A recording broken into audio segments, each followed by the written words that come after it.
صباح الخير. صباح النور دكتور. كيف حالكم؟ الحمد لله. الكل حاضر ولا كيف؟ لسه عم بستنى يتجمعوا، اتوقع الاغلب موجود بس. طيب نستنى شوي. ان شاء الله.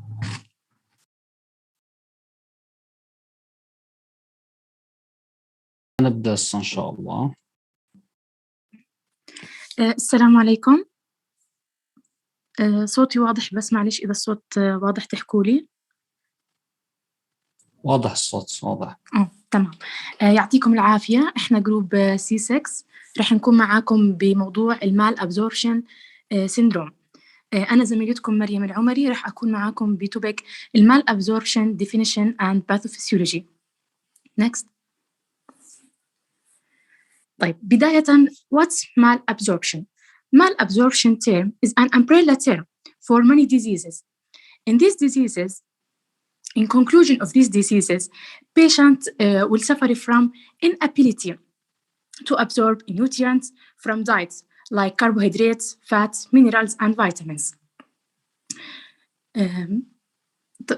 So means bad. تمام. We know next Abdullah. تمام. We know إنه الفسيولوجي للdigestion والabsorption it's a complex process, but in this slide we need to know إنه malabsorption in some diseases like celiac diseases and inflammatory bowel disease cause general malabsorption. What's the meaning of general malabsorption? General malabsorption means patient all kinds of nutrients will be not absorbed. And secondly, malabsorption cause in other diseases like lactose intolerance, patient will suffer from specific malabsorption for specific kinds of nutrients. Second thing we need to know, malabsorption can affect macronutrients like proteins, carbohydrates, fats, and micronutrients like vitamins and minerals or both. شو أهمية هاي المعلومة؟ أهميتها في إنه الكلينيكال بيكتشر اللي بيجيني فيها المريض بتختلف. بتختلف حسب المال أبزوربشن بيأثر على إيش. تمام. Next عبدالله. عبدالله, are we recording this meeting? دكتور بنعمل ريكورد. ما فيش داعي لأنه هذا زملائك اللي عم بيقدموه وهاي السلايدز كلها with you، ما راح نضيف على السلايدز إشي. can you stop the recording لأنه حرام زملائك يكون محاضرتهم recorded. These lectures are already with you. Can you stop the recording please? خلص إن شاء الله. أوكي حبيبي stop the recording. أوكي كملي يا بنتي، الله يعطيك العافية كملي. الله يسعدك دكتور. تمام. السكند توبيك اللي رح نحكي عنه هو الباثوفيسيولوجي للمال أبزوربشن. هلا اللي بدنا نعرفه إنه الدايجست والأبزوربشن occur in 3 phases and any defect in any phase of these phases الريزلت رح تكون malabsorption. طيب شو هم هدول الفيزز؟ أول شيء عندنا intraluminal hydrolysis of fats and proteins and carbohydrates by enzymes and by salts. ثانياً هي digestion by brush border enzymes and uptake of end products. ثالثاً هي lymphatic transport of nutrients. إذن بشكل سريع إنه الديفكت بالintraluminal enzymes and bile، الديفكت بالbrush border enzymes، الديفكت بالtransport by lymphatic system، رح تكون المحصلة أو النتيجة هي malabsorption. Next please. Nutrients are transferred by lymphatics. تمام. Which nutrients are transferred by lymphatics يا دكتورة؟ all nutrients. يعني are your amino acids and your when you digest your proteins and your carbohydrates, you're transferring those absorbed nutrients via the portal vein to the liver, صح? Not via lymphatics. Lymphatics usually transfers what? Sometimes It transfers the lipids, yes. Sometimes if you have, لو واحد صار عنده lymphatic obstruction, you get triglycerides-rich fluid accumulation like in ascites. So it's not always lymphatics, yeah, doctor. It can be just the portal vein and the circulation down to the liver. That's where most nutrients are transferred. كملي يا دكتورة كملي. تمام. حاضر دكتور. تمام. هذا السلايد بس علشان نعرف إنه أي ريدكشن بأي شيء له دور بالدايجيشن and absorption النتيجة رح تكون عندي impaired بالدايجيشن والabsorption like gastric, pancreatic and bile secretions. Next please. تمام. هنا الأوفر فيو سريع على الكلينيكال بيكتشر اللي بيجي فيها المريض إذا كان عنده ماكرو نيوتريانت مال absorption. most common symptoms بيجي فيها المريض هي الكرونيك دياريا. ثانيا عندنا الاستياتوريا اللي هي بسبب المال ابزوربشن للفات. الامينوريا وهي من المانيفستيشن للسيلياك ديزيز. growth delays in children, weight loss, muscle wasting, frequent infections, dehydration, edema, anemia and irritability and fatigue.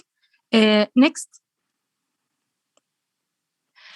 هاي الآن نيجي على المقابل الكلينيكال بيكتشر للمايكرو نيوتريانت مال absorption. فمثلا الفيتامين A deficiency بيجي المريض بنايت بلايندنس. الفيتامين D deficiency بيجي ببومبين osteoporosis مثلا. الفيتامين K deficiency بيجي ببليدنج. فيتامين B12 deficiency بيجي بريد تانج and bursitis. iron deficiency بيجي ببيلنس weakness and anemia. آخر سلايد معانا اللي هو هذا الجدول فيه تلخيص سريع كمان للسيمتومز اوف مال ابزوربشن. نعيد عليهم مثلا سريعا الايرون اند فيتامين بي 12 ديفيشنسي بانيميا بيجوني. المغنيسيوم بيجي بكاربوديال سبازم. الفيتامين بي 12 برضه بيجي ببريفرال باثو نيوروباثي. وبس لهون انا بكون خلصت الجزء تبعي. رح يكمل معانا زميلنا عمار ويعطيكم ألف عافية. الله يعافيك يا مريم. إذا الصوت واضح هيك؟ واضح عمار. حاضر يا عبد الله؟ نعم واضح 100%. الكل حاضر يا ولدي؟ الكل حاضر. إذا في أي تساؤلات يسألوا. ترى هي المحاضرة السيمينارز حلاوتها إنه it's run by you and you're doing very well حقيقة. You're doing very well. Carry on. هسه راح نحكي عن الديارية. هي كونها الموست كومون symptoms of malabsorption. next عبد الله.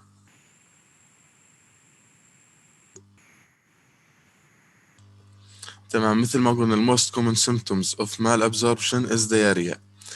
Diarrhea definition according WHO is passage of 3 or more loose or liquid stools per day or more frequently than is normal for the individual. يعني احنا بالعادة بنعتمد التعريف الثاني انه اذا تغير صارت اكثر من الطبيعي بالنسبة للمريض.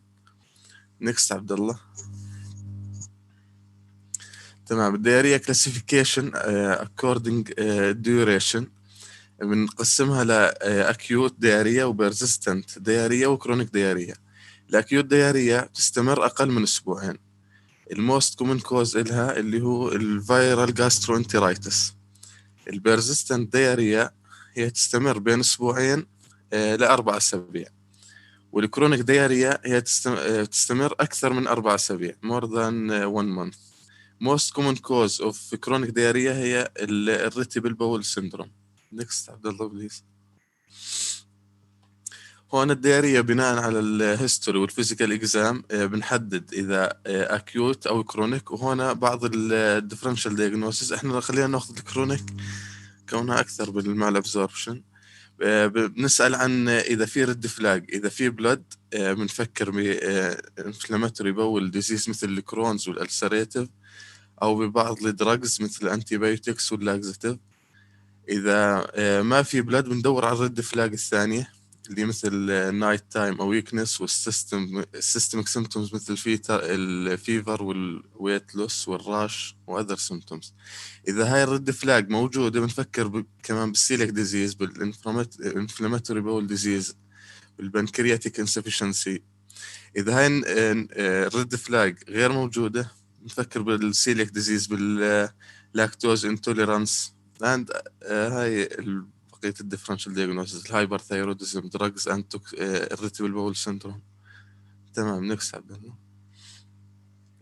الديري كلاسيفيكيشن according الكونتنت اوف ستول ممكن تكون ستياتوريا او ووتري دياريا. نكس عبد الله.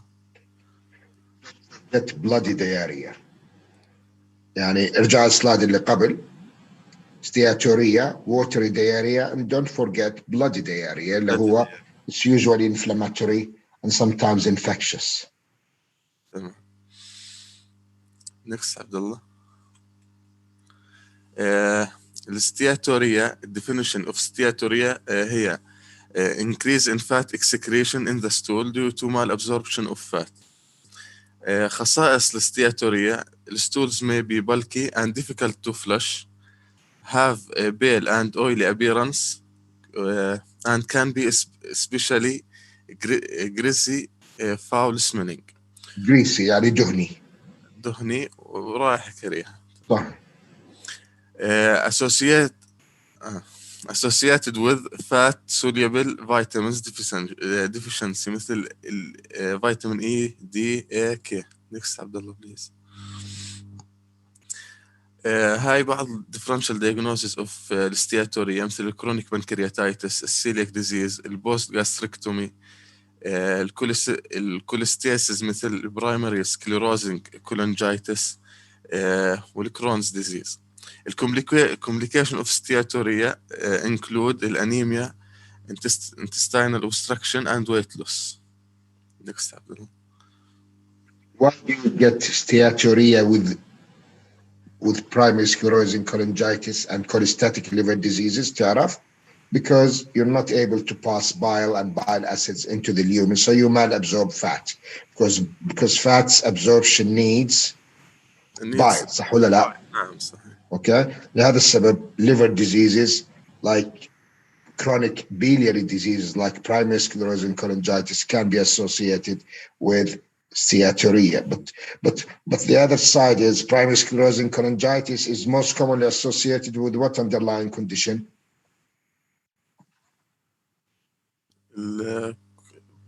biliary disease. PSC is Doctori is does PSC come alone or it's almost always associated with an underlying? مين بيعرف؟ ulcerative colitis. مش حكينا لكم ال PSC بتيجي مع ال ulcerative colitis in almost more than 90% of the cases. وإذا كان عندك underlying ulcerative colitis, your steatorrhea, which you expect, may be masked by your bloody diarrhea. فهمانين يا حبايب؟ تمام دكتور. اوكي كمل يا دكتوري. الwatery diarrhea, the definition of water diarrhea, his stools are liquid instead of firm. الcomplication of watery diarrhea ممكن dehydration أو electrolyte imbalance مثل loss of sodium, potassium, magnesium.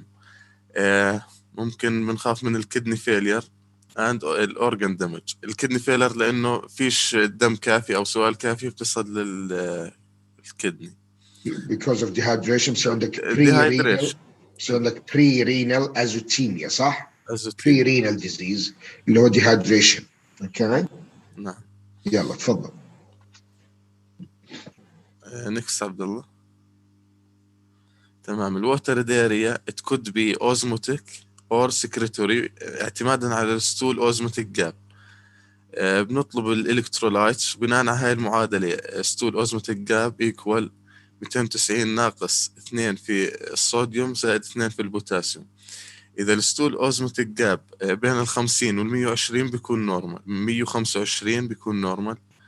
اذا الستول اوزموتيك جاب اقل من 50 بيكون سكريتوري، واذا اكثر من 150 بيكون اوزموتيك. You have osmotic molecules in the stool. معناته زي ايش most commonly osmotic diarrhea؟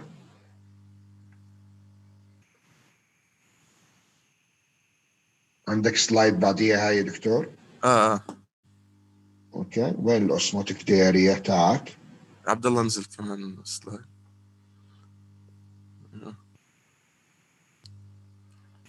وين هذا more than 25 طلع هون على الليسته.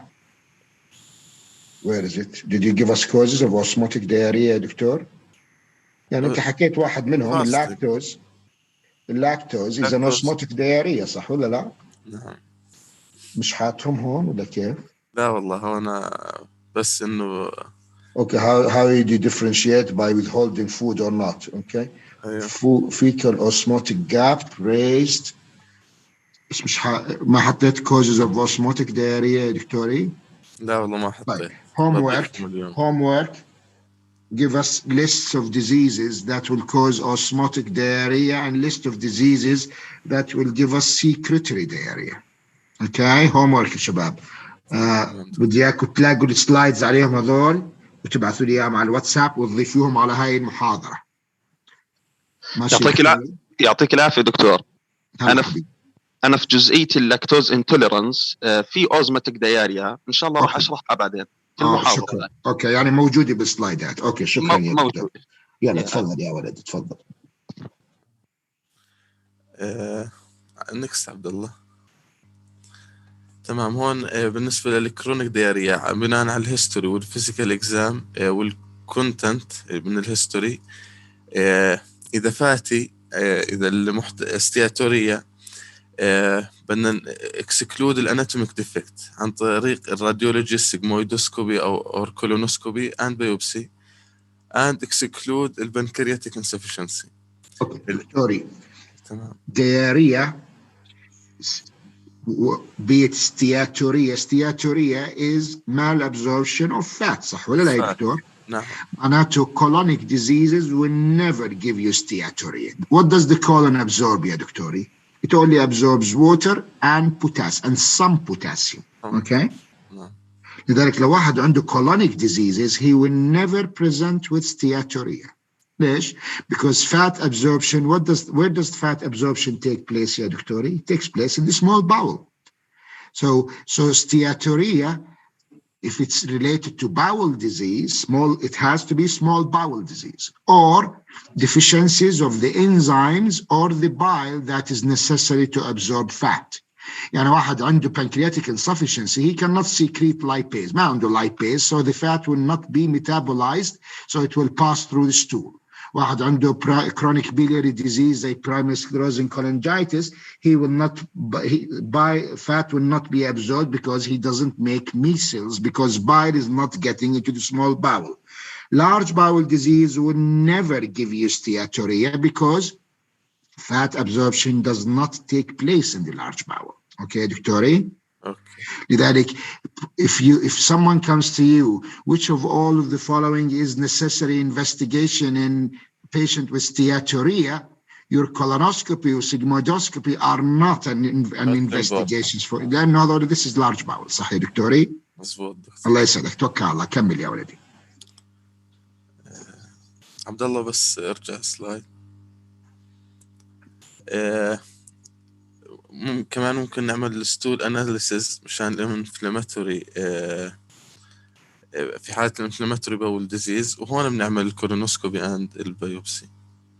Okay, I think I have an objection to this slide. You see here, the categories based on stool. Oh, this is watery. I thought this is okay. I thought this was steatorrhea. Fine, water is fine. What I just told you, the large bowel absorbs water and potassium, so you can develop watery diarrhea due to non-inflamed, non-colitic colonic disease. Most commonly زي ايش watery diarrhea بالcolonic disease في شيء اسمه microscopic colitis اللي هو lymphocytic collagenous. This is not an ulcerating disease. مش زي IBD.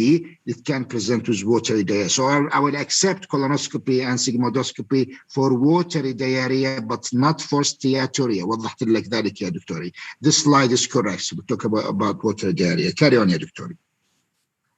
Next عبد الله. هاي شرحناها قبل انه اذا اكثر من 125 بيكون اوزموتيك واذا اقل من 50 بيكون سكرتوري. Okay. Secretory, and what happens if you fast for osmotic diarrhea? if it improves اذا تحسن بيكون يعني اذا انه لاكتوز انتوليرانس.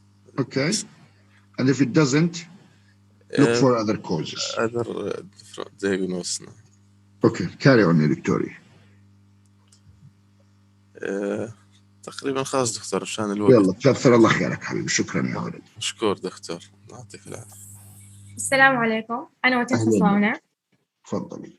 Today I will explain what we can see in physical examination of malabsorbed patient. In this slide, it represents the sequence that I will follow with general. I will start with general, then abdominal, then dermatological, eventually urologic. Next slide, please.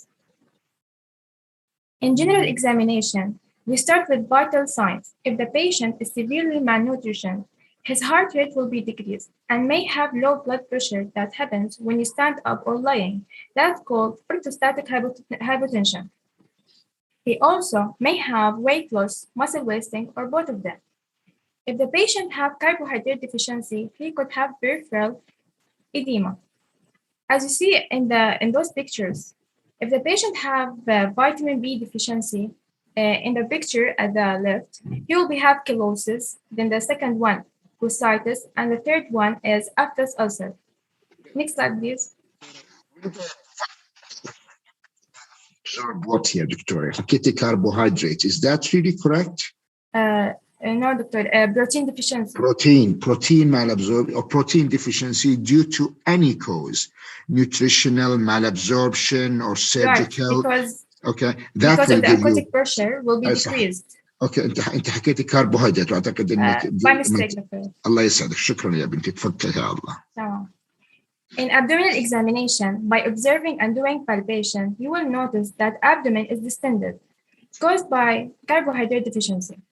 In auscultation, you can hear hyperactive bowel sound. By doing flat dullness, shifting dullness, and fluid wave, the malnutrition patient may have ascites. Next slide, please. This slide is also important because many of malnutrition patients will have derma problem. If the patient have vitamin B12 or iron or macrocytic anemia, his skin may appear pale in color. If the patient have vitamin K deficiency, as you can see in the first photo from the left side, this is called echinosis. And the second one, if the patient have celiac disease, one of its general symptoms, dermatitis herpetiformis and alopecia. Alopecia means hair loss in the scalp, and dermatitis herpetiformis, it's an itchy rash. 15%. First two slides, these two slides, Kefitum, these are signs of what underlying condition? In the first slide, vitamin K deficiency, and the second one, celiac disease. Okay, if I told you that this patient is malabsorbing, you see, where do you see ecchymosis on the abdominal wall? Sometimes we call them gray Turner sign. شو الsign الثانية؟ هذول signs of pancreatitis، صح دكتورة؟ صحيح. Hemorrhagic necrotizing pancreatitis. هذول two signs, the first two slides are bruising on the abdominal wall, one in central, one in the groin. These are signs of pancreatitis 1 and 2. شايفة؟ شو هاي السلايد اللي عندك هون يا دكتورة اللي هي الثالث وحدة؟ الثالث وحدة هي erythema nodosum. Where do you see that? Inflammatory bowel disease. Which one mainly? Crohn's disease. Excellent. Type. This fourth one? It's pyoderma nodosum, pyoderma gangrenosum. Okay, where do you see that most commonly? In ulcerative colitis. More than Crohn's. Okay. وهاي المريضة هذا شو هذا اللي تحت عنده؟ أي واحد. هذا two hands red two hands. بلاغرا. ليش؟ لأنه شايفين this is a photosensitivity. شايفين he's burning his exposed parts to the sun. هذا عنده alopecia area. Caused by what دكتورة؟ By severe vitamin B3 deficiency. ممتاز. Okay. وهون alopecia areata, and this is an autoimmune condition, can be associated with many autoimmune conditions. Some of them will lead to malabsorption, but it's not a sign of malabsorption on its own, but it could indicate there is any underlying condition. Like what? Sure. It's one of the general symptoms of celiac disease. Okay. And also you can see it with other autoimmune diseases like even Hashimoto's thyroiditis and others. Okay. شو هاي عندها? Seborrheic dermatitis. and it's caused by vitamin B2, 3, 6 deficiency. It appears on the nose, eyes, and eyebrows. اوكي دكتورة شو اسمك انتي؟ وتين حصان. بدي اياك يا وتين تعملي ابديت على سلايداتك وتحطي عند كل واحد مشان يعرفوا زملائك what's this sign called and what is it caused by. بتحطي بوكس صغير تحت كل وحده وبتعملي ابديت وبتبعثوا لنا اياه على الواتساب عشان نعمل ابديت على الكوزز of these dermatological physical signs. يلا كملي يا دكتور. ان شاء الله. Next slide please. As in neurologic examination, if the patient has vitamin E deficiency, he will be having peripheral neuropathy and ataxia. Next slide, please. If anyone was listening to me and focus, he can answer this question. If your patient has vitamin B deficiency, what clinical manifestation he could have? Is it closis, cystitis, aphthous ulcer, or all of the following? يلا جاوبونا يا حبايب. حد يجاوب؟ The answer is D. All of the following. ممتاز. carry on دكتورة يلا. Which of the following can cause pellagra? Is it folic acid deficiency or vitamin B3 deficiency or iron deficiency or vitamin K deficiency? حد كمان ممكن يجاوب؟ علي صوتك. برافو. اللي هو بي مش هيك يا دكتورة؟ بي vitamin B3 deficiency. Thank you for listening. الله يسعدك. شكرا يا بنتي.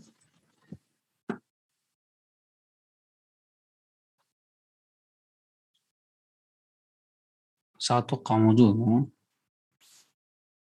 سعد ايوه. يلا تفضل يا دكتور سعد. السلام عليكم. الصوت واضح؟ 100%. أنا سعد العمري. We'll talk about some investigation about malabsorption syndromes to diagnose it. Next, please. We always start with hematologic tests like CBC. We need to check hemoglobin. Why do we need to check hemoglobin? We need to see if there is anemia. Anemia, in some cases of malabsorption, give hint to give hint to some sites of malabsorption. If we have a microcytic anemia and iron deficiency, we need to know that there's an involvement of the duodenum. Also, vitamin B12 and folate deficiency give macrocytic anemia. Vitamin B12 deficiency when there is a damage or loss of the mucosal surface of the terminal ileum. And we do Schilling test to identify the cause of vitamin B12 malabsorption. Also, we do electrolyte and chemistry. Malabsorption may involve electrolyte imbalances such as hypokalemia and hypomagnesemia. Protein malabsorption may cause hypoproteinemia and hypoalbuminemia. Next, please.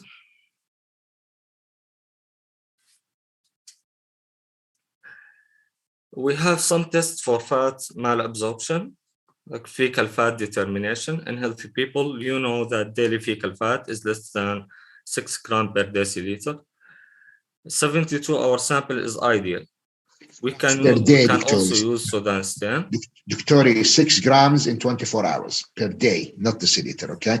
This is not a concentration, this is a quantification, okay? Habibi, carry on. Next, please.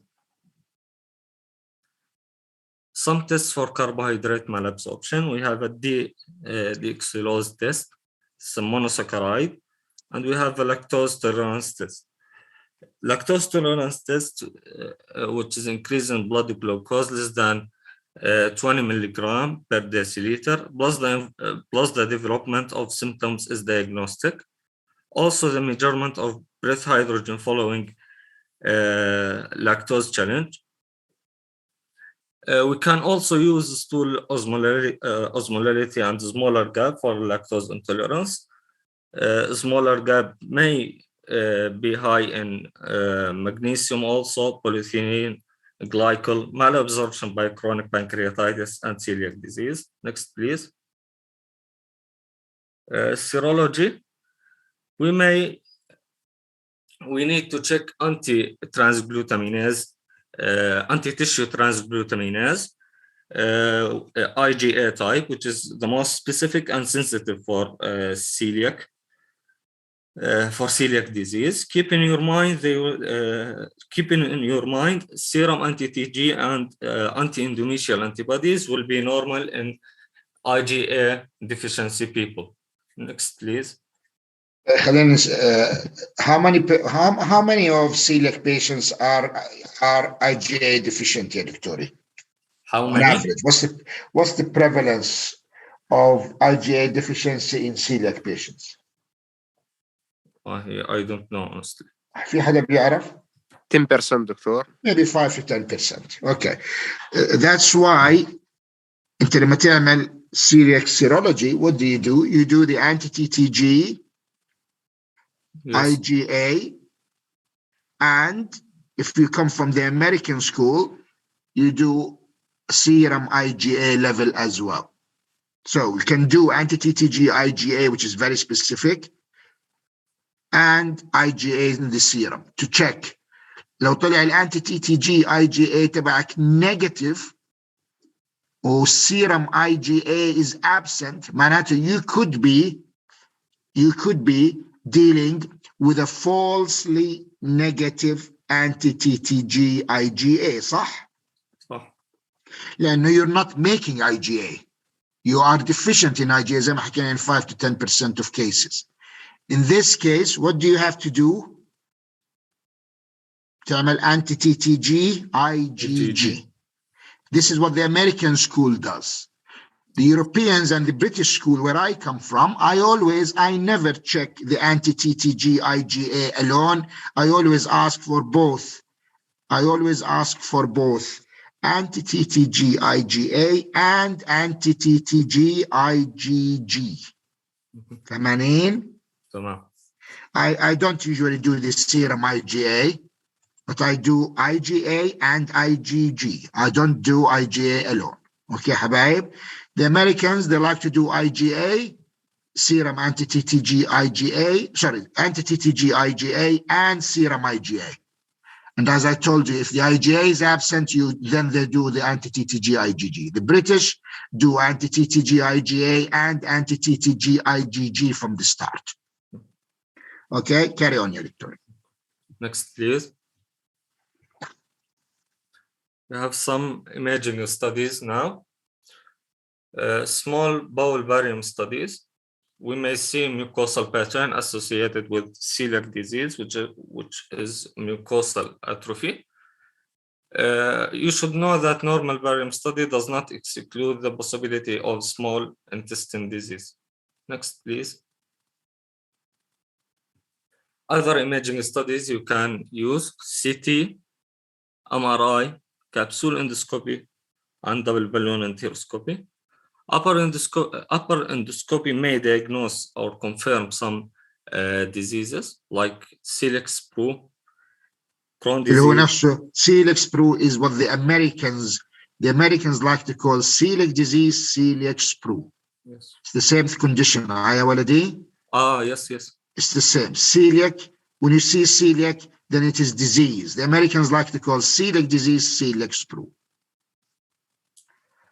Celiac disease, Crohn's disease, Whipple with amyloidosis. This is a scalloped abdominal fold seen on the endoscopy in the patient with celiac disease. Next, please. Now we will talk briefly about the treatment. You need to know that there is two basic principles to underlie the management in patient with malabsorption. You need to correct the disease, the causative disease, if it is possible, and you need to give some nutritional supplementation. Thank you. شكرا يا دكتوري. بس دكتور قبل ما تبلش الصلاة الروم ضل عليها دقيقة، فبدي أعمل روم جديدة أو أعمل على نفس اوكي، لنا يا دكتور عبد الله، شكرا. عشان أعمل يعني to gluten, which we can found in wheat, rye, barley, and to lesser extent in oats. It's more common in Europe with a prevalence of 1%, although half of them are asymptomatic. Either they have silent disease or case of latent celiac disorder. Next, please, Doctor. The precise mechanism of mucosal damage is not unclear, but the immunological response is have the main role. It's worth to say that there is 10% of first-degree relative and 75% concordance in monozygotic twins, and strong associations with human leukocyte antigen type DQ2 and DQ8. Next, please. بس في صورة دكتور. Here we can see the molecular pathophysiology of celiac disease. Here the gluten molecules are taken by the mucosal cell, trans to the subendothelium. There will be the deamidation by the enzyme tissue transglutaminase. Then they will enter to the antigen-presenting cell, fit to the HLA-DQ2. Here, at that receptor, the T lymphocyte will be able to recognize it and make its inflammatory response by secreting interleukin-1, interferon gamma, tumor necrosis factor alpha. So there is a strong genetic component in this disease. In this disease, we can see dysbiosis, but it's not clear that it is pathological or response to the disease itself. Next, please. Clinical feature of celiac disease. First of all, we should know that celiac disease can present at any age, but with varying presentation. In infancy, after weaning from breast milk to cereals, typically will present with diarrhea and failure to thrive. In older children, it will mainly appear as growth and pubertal delay. In adults, celiac disease usually presents during the third or fourth decade. Females are affected twice more than males, and the presentation in adults is highly variable. It can present with malabsorption symptoms, tiredness, weight loss, anemias. Other presentation could include the ulceration, dyspepsia, and bloating. Unrecognized celiac disease is associated with undernutrition and osteoporosis. We said in the first slide that asymptomatic patient could be silent cases or latent cases of this disease. Next, Doctor. لا على التيبل نفسه، هذا التيبل فياته اللي هي diseases that are associated with celiac disease. Mainly all of them, or not all of them, most of them are HLA linked. We can see that they are autoimmune diseases like type 1 diabetes mellitus, myasthenia gravis, Hashimoto's, and others. Next, please.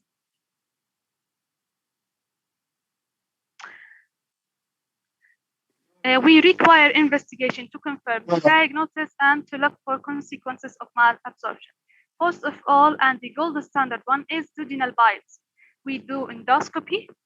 Through the endoscopy, the mucosa will look normal. So we will take biopsies. We take more than 4 biopsies from the second part of the duodenum and 1 from the bulb. Why we take this number? Because of the histological variation. Histological changes can be patchy, so we take this number. But other causes of villus atrophy should be considered, which are illustrated in this table, like gyrus, tropical screw, dermatitis herpetiformis, and others. Sometimes the villi will look normal, but we will see excess number of intraepithelial lymphocytes, which we call it lymphocytic duodenosis. next please بس خلينا نشوف الصورة. In this picture, at the left side, this is the normal jejunal mucosa, and at the right side, we can see here, if we zoom it, we will see blunting, inflammatory infiltration, and B represent for this is the blunting and inflammatory infiltration of the lamina propria with lymphocytes. Next, please. Hyperplasia شايفيته يا دكتورة crypt hyperplasia. Yes. Blunting, lower quarter. lymphocytes and crypt hyperplasia. Okay. يلا carry on. The second investigation we can require this is antibody. For antibody, we have two types. We have tissue transglutaminase. هو ال gold standard عنا أو ال serological test of choice. Autoantigen for anti-endometrial antibody. It is highly sensitive and specific, or more accurate in patients with IgA deficiency. If it is positive, we remain the patient on gluten-containing diet until duodenal biopsies are taken and seen by the histology. High titer, although... Doctora, سامحني. Let's go back to your statement. You say tissue transglutaminase اللي هو anti-TTG, anti-tissue transglutaminase antibody. أنت ما حددتي هون. Is it IgA or IgG? لاحظتي؟ IgG. We will talk about it in IgA deficiency people. This will be positive. Okay.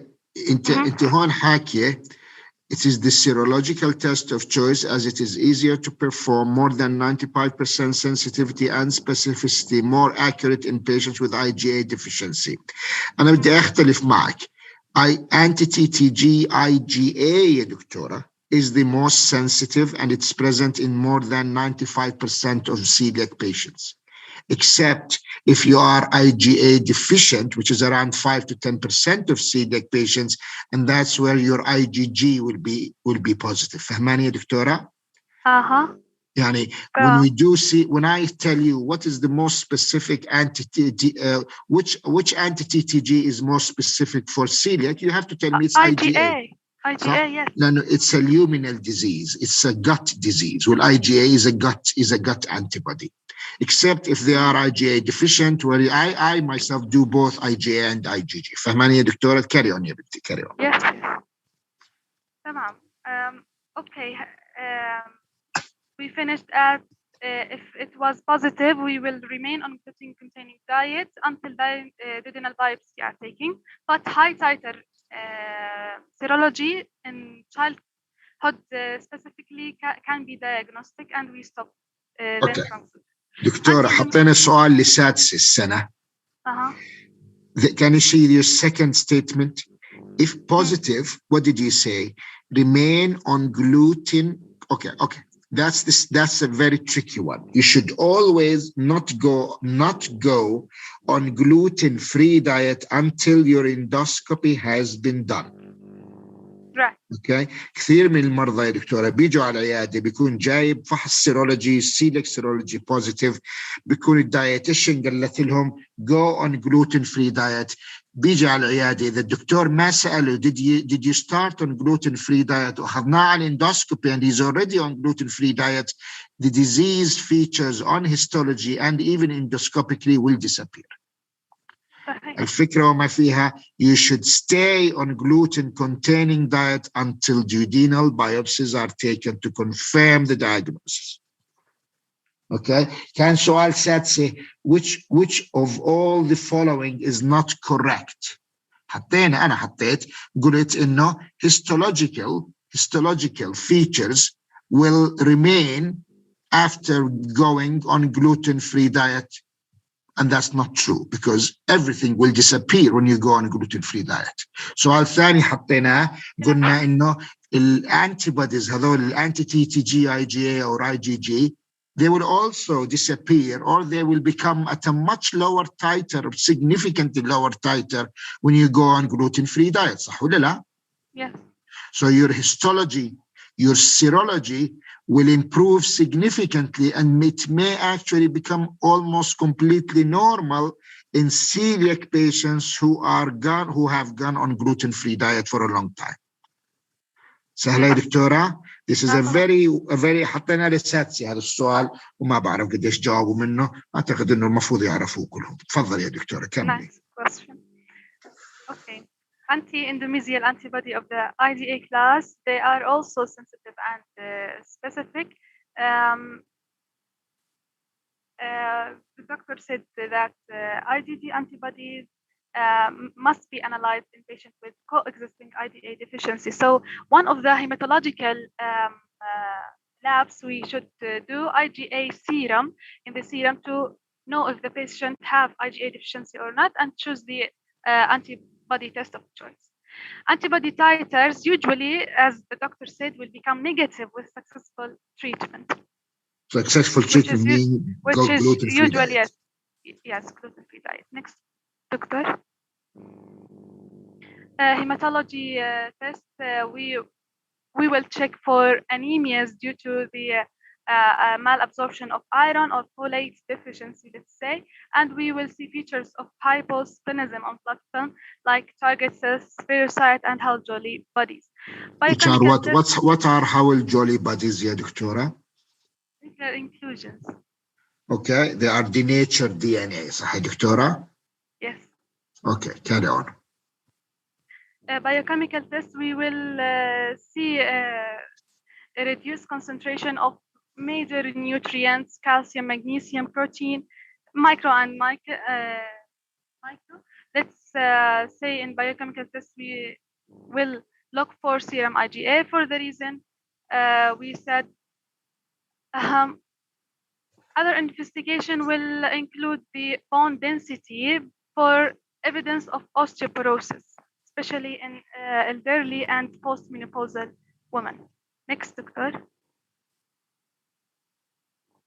Management. For the management, if you understand well the disease, you will know the management. First of all, we should correct the existing deficiency of micronutrients, minerals, and vitamins. Mucosal healing through a lifelong gluten diet by exclusion of wheat, rye, and barley, and oats. Oats, although we can reintroduce oats in after 6 to 12 months. Celiac patients should have frequent dietary counseling, as the most common reasons for failure to improve is accidental or unrecognized gluten ingestion. One of the examples of gluten material is lipstick. So in women,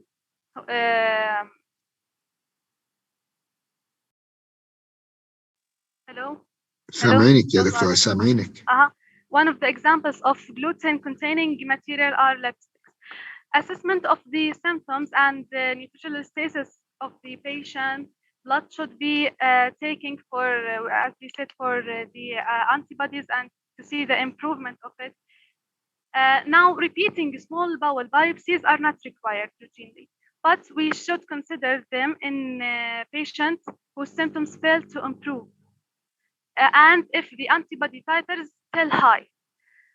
Now, if the diet is satisfactory, we should look for other conditions that, like pancreatic insufficiency or microscopic colitis, as should the complication of celiac disease be measured, like ulcerative duodenitis and enteropathy associated T-cell lymphoma. There is a small number of patients who fail to respond to the gluten-free diet. In this patient, we could use the glucocorticoid or any immunoprotectant. What do we call this group, yeah, Doctora? What is this? What's the name for this group? Refractory. Refractory celiac. Okay. Although they will continue to have high antibodies despite going on gluten-free diet, because the disease is not responding to gluten-free diet alone. They are on strict gluten-free diet. You'd expect the antibodies to improve, صح ولا لا? Yes. Or even to become negative. but they continue to have diarrhea as though you're not treating underlying celiac, although you confirm the disease. This is what we call refractory. Refractory means resistant celiac. Resistant to what? To gluten-free diet. How do we treat those refractory? There are two types. One is has already become lymphomas. What's the most common, the most serious cancerous complication of celiac is lymphoma, صح ولا لا? Yes. All cancers can happen in celiac patients. Adenocarcinoma of the small bowel is also not rare. But the most common tumor associated with celiac disease is a lymphoma. Okay? It's a refractory celiac. We two types, we type 1 and we type 2. Type 1 is almost a lymphoma pattern. So it needs chemotherapy and sometimes like you treat lymphoma. Type 2 is a milder version, but these are refractory celiac. So if you have a celiac patient who's on strict gluten-free diet and he's not improving, he continues to have diarrhea, weight loss, anemia, and he's developing complications, think refractory celiac. The antibodies will not come down because he's not responding to gluten-free diets. Luckily, that is very, very rare. Okay, there are two groups, type 1 and type 2. You don't need to know that, but refractory is the term you need to know. كم دي دكتورة؟ Next, please, doctor. For the complication, as Dr. said, there is a twofold increased risk of malignancy, particularly the enteropathy-associated T-cell lymphoma and squamous cell carcinoma of the esophagus. This is the first one. Ulcerative duodenolitis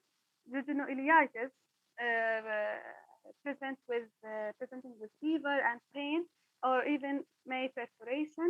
We diagnose them by barium studies, endoscopy, or biopsy may be required.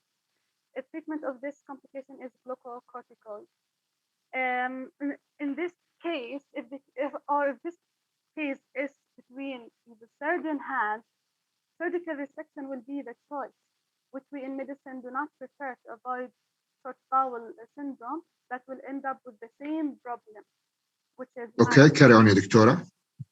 Some patients require this surgical resection and parenteral nutrition, and this is still one of our alternatives. Osteoporosis and osteomalacia may occur with long-standing, poorly controlled celiac disease. Thank you for listening. Any questions? شكرا يا دكتورة، شكرا. السلام عليكم، الصوت واضح؟ أنا سامعك. 100% صوتك ما شاء الله.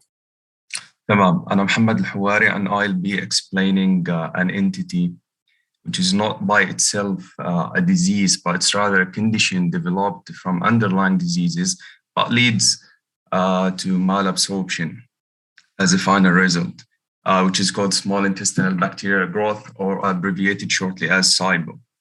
Okay, overview. The small intestine was thought to be a sterile environment, just unlike the colon, which is rich in flora. But now, up to 10 to the power 5 colony-forming unit per milliliter of virus bacteria is accepted to be present in the small intestine without leading to any pathologies. Now, there are certain factors that regulate the amount of bacterial growth and maintain this low small intestinal bacterial count inside the small intestine. Firstly, the gastric acid and the bile themselves destroy many, but not all of the microorganisms before they leave the small intestine. The second factor is the native bacteria present in the small intestine. And I mean by native are the bacteria species that are expected to be found normally in low counts inside the small intestine, like gram-positive cocci, rod-shaped bacteria, lactobacillus, clostridium, staph, strep, etc. They maintain a low pH, and this acidic condition prevents the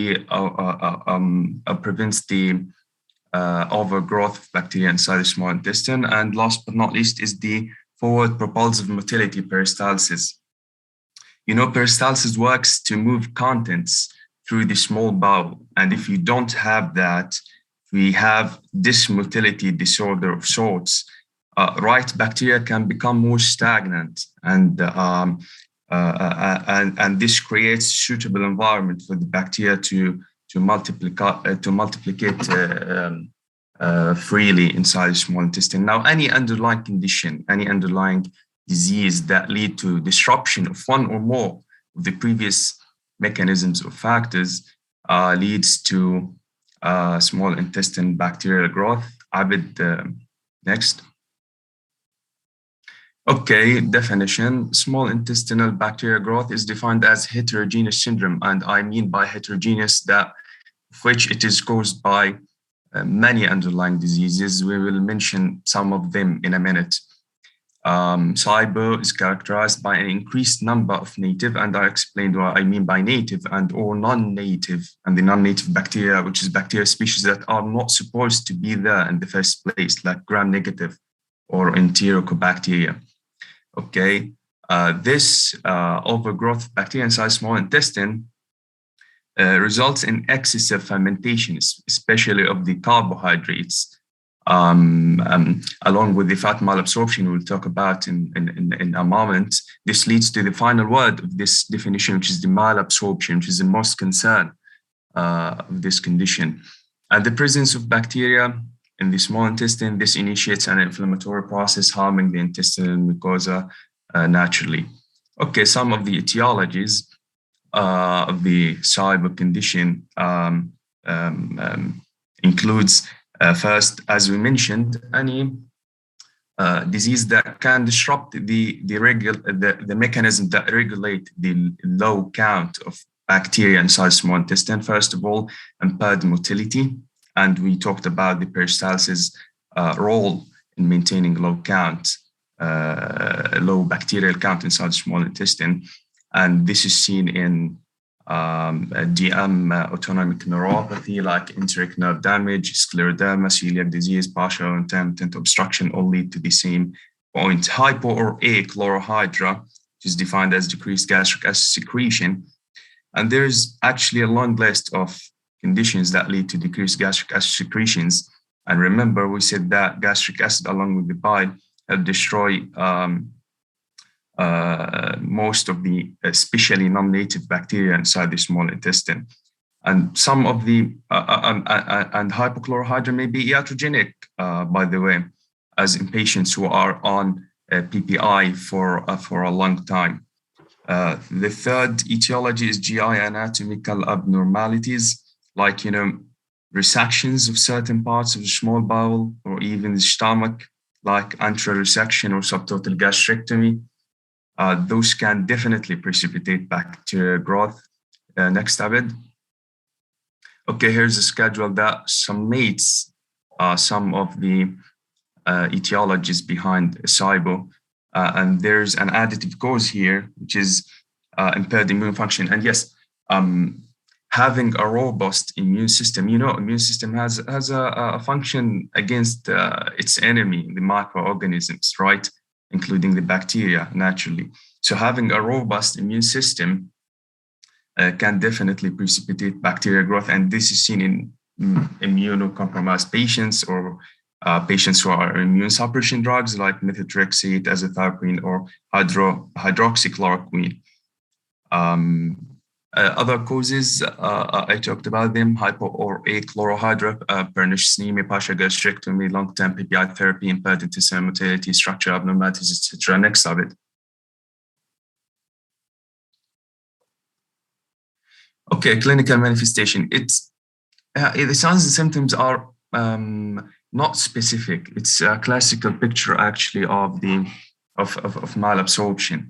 The high count of bacteria inside small intestine will initiate an inflammatory process, harming the intestinal mucosa, leading to abdominal pain and discomfort.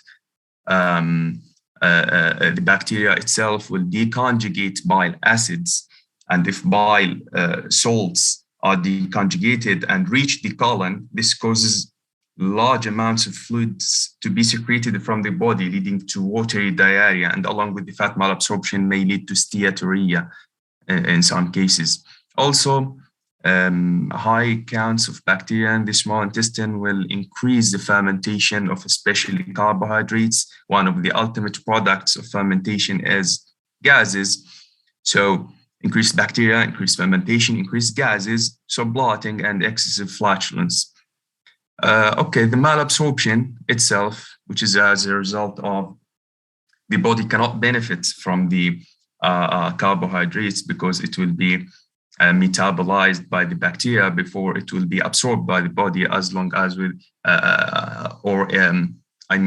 hands in hands with the fats. This leads to malabsorption, which results in unintentional weight loss and signs and symptoms of vitamin and electrolytes abnormalities, like weakness, attacks, and paresthesia in case of vitamin B12 deficiency, perioral numbness, feet paresthesia, muscle cramps, and calcium deficiency, anemia, whether it's macrocytic due to B12 deficiency again, or microcytic due to chronic bleeding and bleeding, because you know vitamin K is one of the 4 fat-soluble vitamins, and fat in general is malabsorbed in SIBO conditions. So when vitamin K is malabsorbed, it has a major role in forming 4 of the main clotting factors.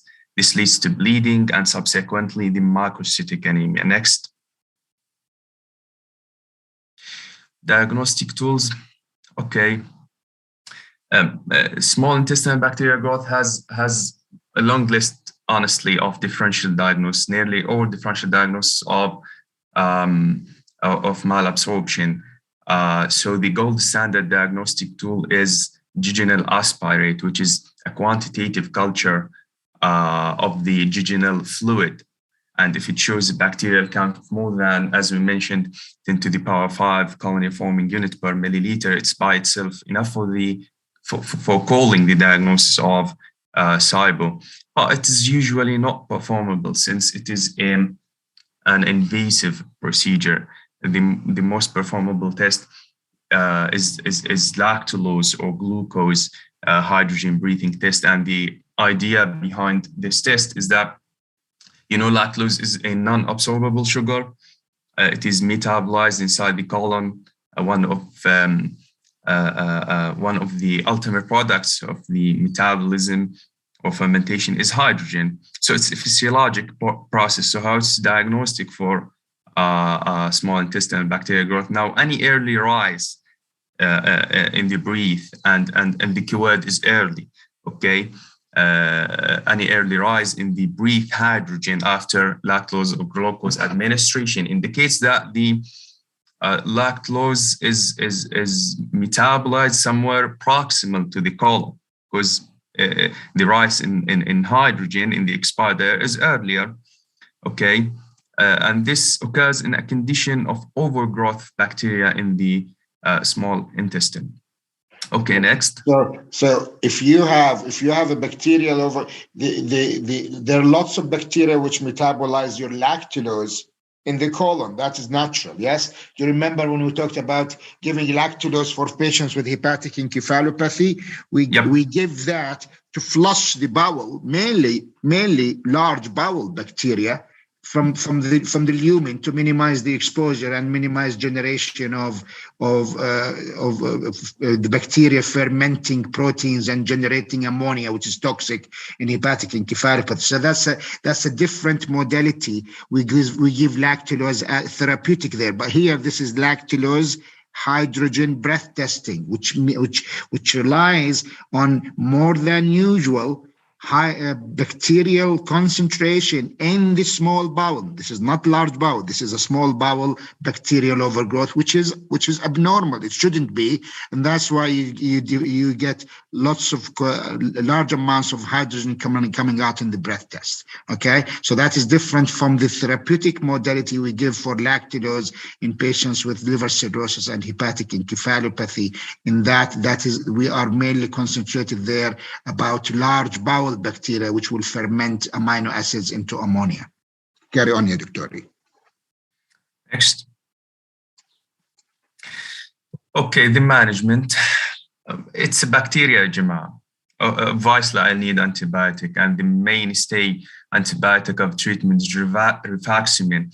Previously, tetracycline was the mainstay of therapy, but due to the phenomenon of increased tetracycline bacteria resistance, its use as a single agent has fallen out Other antibiotics that can be used are amoxicillin with clavulanic acid, metronidazole, neomycin, cephalexin, and trimethoprim sulfamethoxazole. Studies supported the benefits against bacterial species, and this is all dependent upon the culture. I think the bacterial species present in the presence in the small intestine will determine what antibiotic should be used. The second line of management is correction of nutritional deficiencies. In any of the malabsorption syndromes, the nutritional deficiencies is most concerned, along with the weight loss. And the definitive recuperation is accomplished by treating the underlying causes. And because as we mentioned, small intestinal bacterial growth, it's not a disease by itself, it's rather caused by an underlying causes. But there are some diseases that are not amenable to treatment, like in dysmotility conditions in DM, autonomic neuropathy, or scleroderma.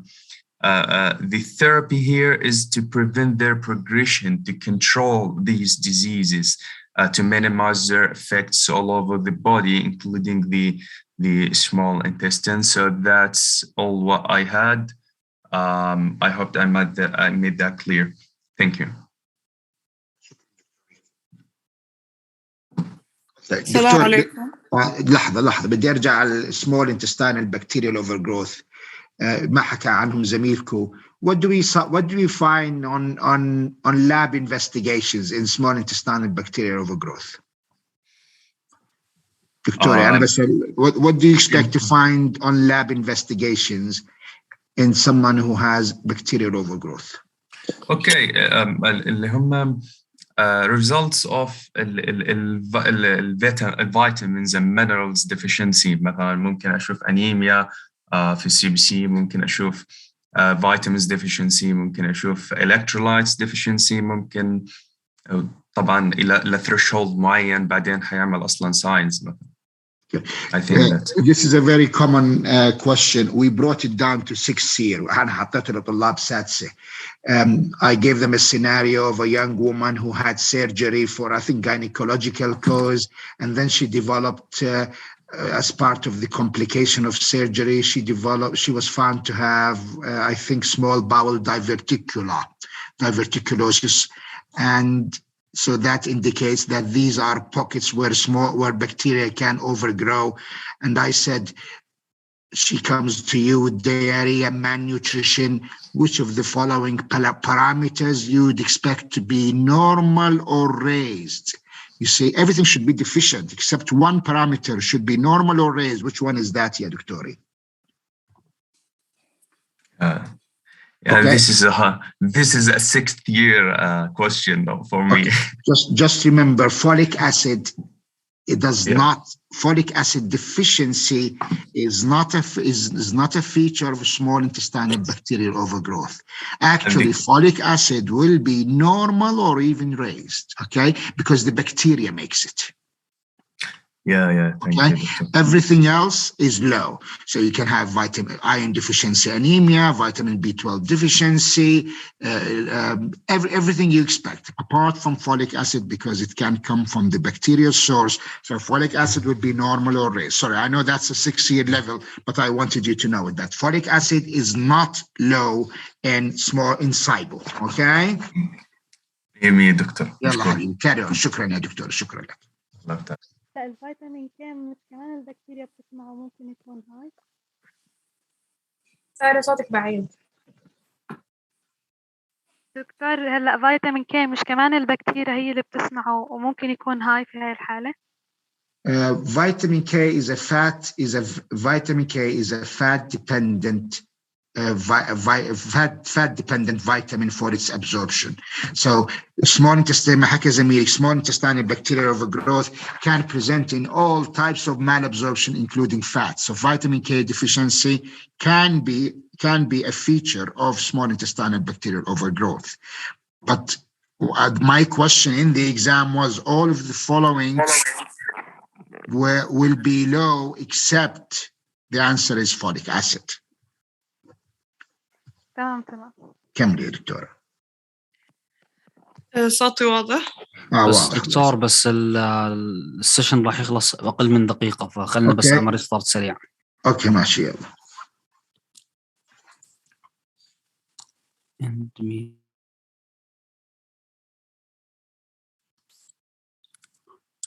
نفس الرابط ضبط الموضوع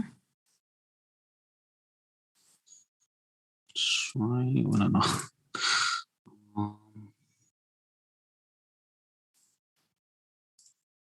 تفضلي يا دكتورة سمية.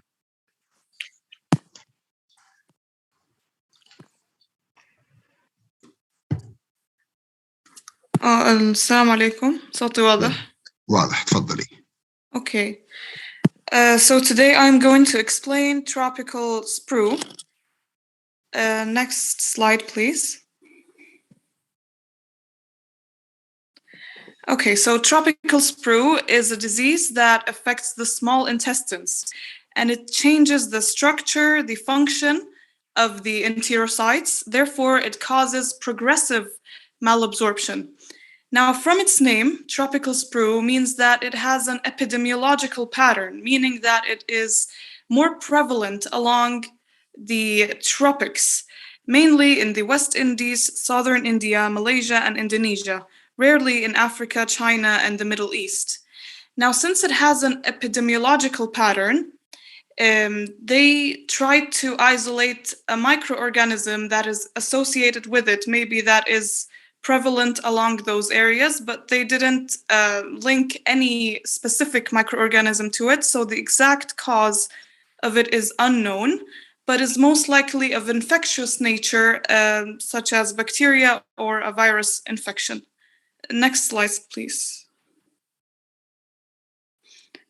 As for the pathogenesis of tropical sprue, first, an acute infection happens in the bowel, which causes damage to the enterocytes that triggers bacterial overgrowth. And that bacterial overgrowth causes a diarrheal illness. So the diarrhea, together with the damage of the enterocytes, will cause malabsorption, which will cause many deficiencies, especially vitamin B12 or vitamin B9 deficiency, which is folate or folic acid, which will result in megaloblastic anemia. And the pathological pattern is similar to the pathological pattern in celiac disease. Next slide, please. Those are some of the signs and symptoms that you can find in tropical sprue. So you have diarrhea, steatorrhea, since there is malabsorption of fat, abdominal distension, abdominal pain, loud borborygmy, which is like a loud sound of the bowel.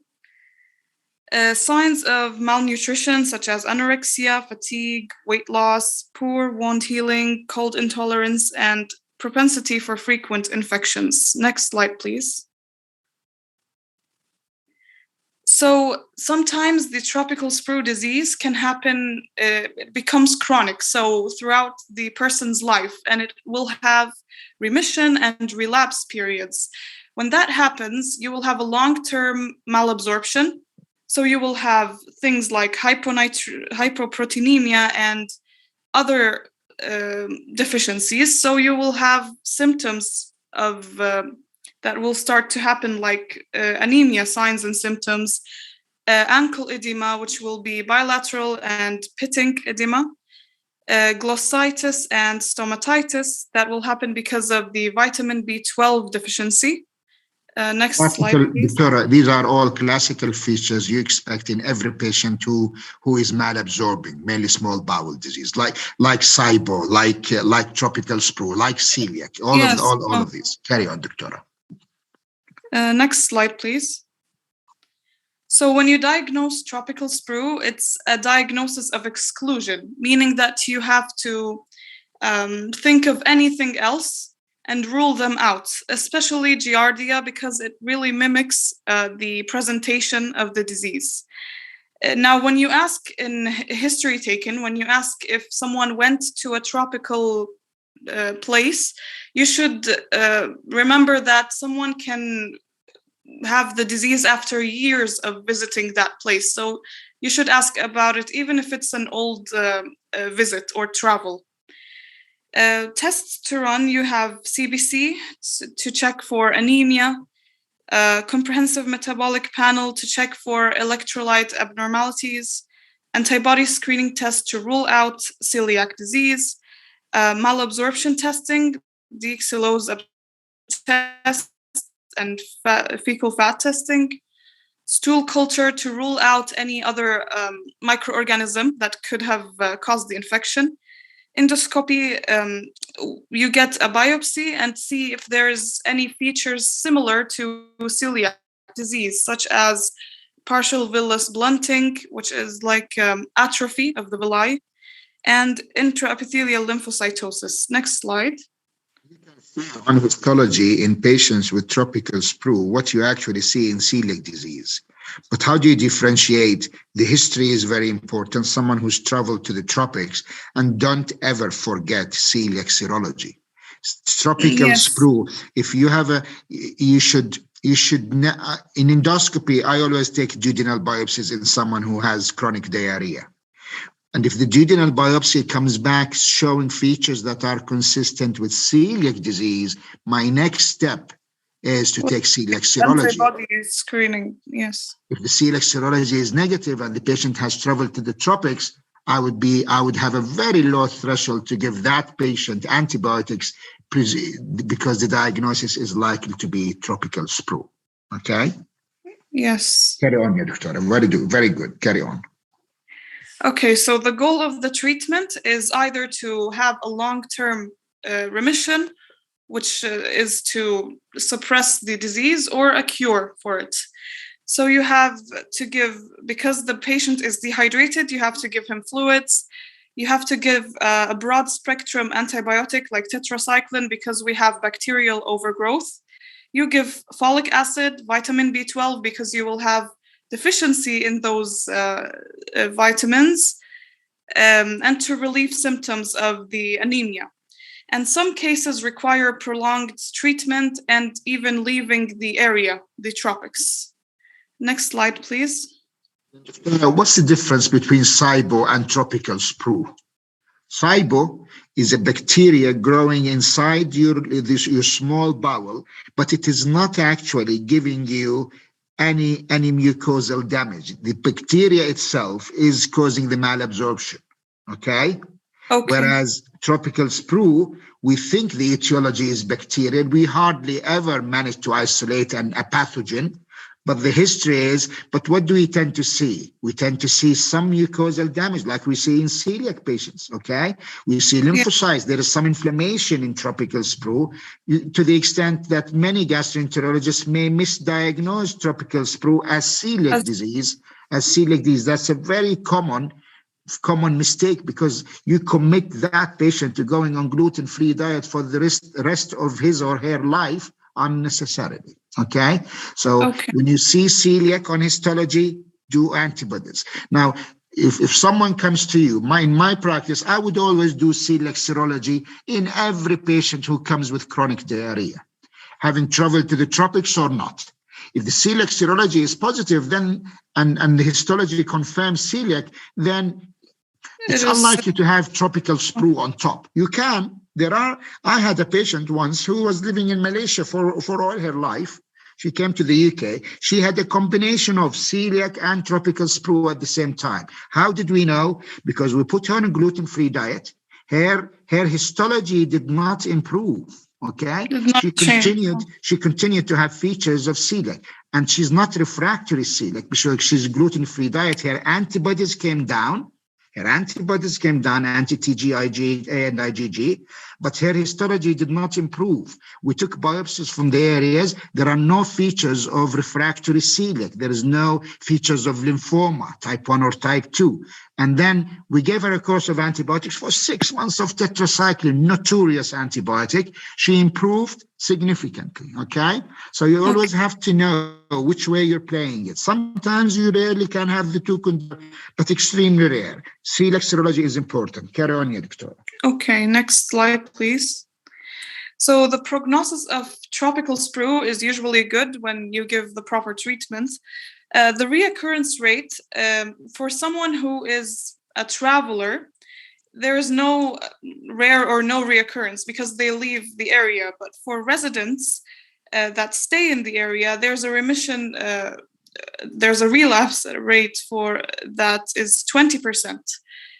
And right now it's better because there's better hygiene, better control of the disease. For the complications, if you have any other comorbidities or illness, when you pair that with malnutrition, malabsorption, it can lead to death in some patients.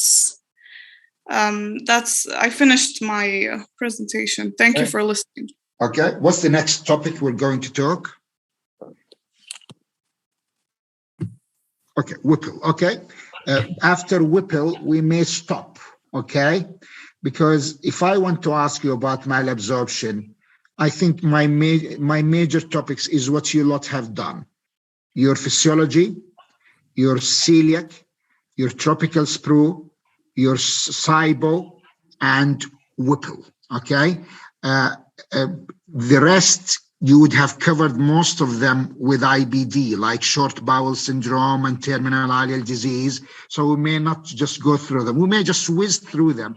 I don't mind, but I want you to concentrate on these 4 or 5 subjects, which I've just told you: the physiology, the pathophysiology, the diseases, celiac, tropical sprue, SIBO, and Whipple, okay? And you have to know, they're very similar in terms of presentation, but you have to know how you treat it and how and where the history plays a role, like your colleague just telling us about tropical sprue. Celiac serology is very important in all these conditions. Okay, carry on يا دكتور, يلا.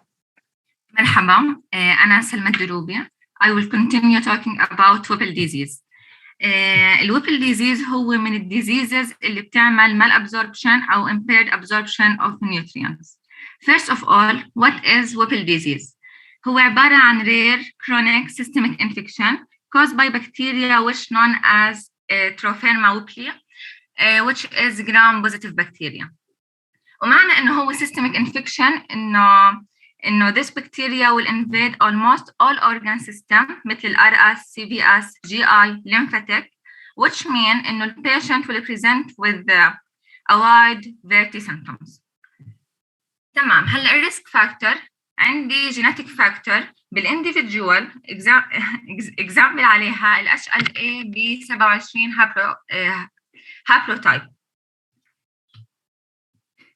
الانديفيديوال اللي بيكون عندهم ال HLA ب 27 بوزيتيف بيكونوا have greater risk than other. الميل جندر ب4 مرات أكثر من الفيميل. الفارمينج اللي بيشتغلوا بالزراعة وإلى آخره لأنهم بيتعاملوا مع السويل والأنيمالز، فهم وجدوا إنه هاي البكتيريا غالباً بتكون موجودة بالسويل. برضو من الريسك فاكتور الميدل ايج 40 ل 60 والوايت بيبل. اللي بعده الباثوفيسيولوجي مش كتير clear, not completely clear, بس لما الانdividual exposed to bacteria, it will get engulfed by macrophages which lead to host immune response, وبالتالي الهوست immune response راح تعمل لي inflammatory response in GI و other organ، بس خلينا نركز على GI عشان المال absorption. Inflammatory response will lead to destruction in villi and microvilli، وبصير عندي فلات بالvilli. هلا الvilli هي عبارة عن projection بتزيد السيرفيس اريا، فبصير عندي absorption أحسن. في حال إنه أنا خسرت السيرفيس اريا